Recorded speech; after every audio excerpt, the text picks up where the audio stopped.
Athira jewellery നിക്ഷേപ തട്ടിപ്പ് കേസിൽ സ്ഥാപനത്തിന്റെ അക്കൗണ്ട് മരവിപ്പിക്കാൻ ബാങ്കിന് കത്ത് നൽകി പോലീസ്. ഉടമകൾക്കെതിരെ പോലീസിന് മുന്നിൽ പരാതി പ്രളയമാണ്. കോടിക്കണക്കിന് രൂപയുടെ തട്ടിപ്പ് നടന്നെന്നാണ് പ്രാഥമിക നിഗമനം.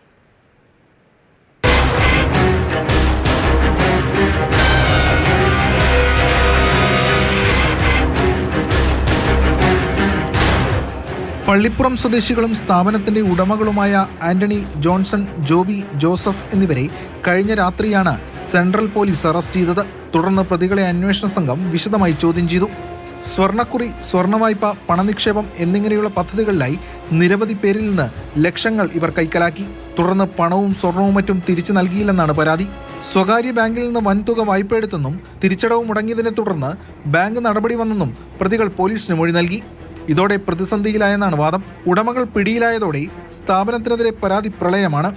നൂറുകണക്കിന് പരാതികളാണ് എറണാകുളം സെൻട്രൽ പോലീസിന് മുന്നിൽ എത്തിയത്. 10,000 രൂപ മുതൽ ലക്ഷങ്ങൾ വരെയാണ് പലർക്കും നഷ്ടമായത്.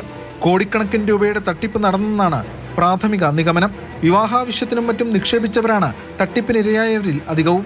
നേരത്തെ നിക്ഷേപകർ ആതിര ഗ്രൂപ്പ് ഉടമ ആന്റണിയുടെ പള്ളിപ്പുറത്തെ വീടിനു മുന്നിലും കൊച്ചിയിലെ സ്ഥാപനത്തിനു മുന്നിലും പ്രതിഷേധവുമായി എത്തിയിരുന്നു. തട്ടിപ്പ് നടന്നതായി പറയുന്ന തുകയേക്കാൾ താഴെയാണ് സ്ഥാപനത്തിന്റെ ആകെ ആസ്തിയെന്നാണ് പോലീസിന് ബോധ്യമായിരിക്കുന്നത്. പ്രതികളുടെ ബാങ്ക് അക്കൗണ്ടുകളും മറ്റും പോലീസ് പരിശോധിക്കും. ഇടപാട് വിവരങ്ങൾ ശേഖരിച്ച് വിശദമായ അന്വേഷണം നടത്താനാണ് നീക്കം.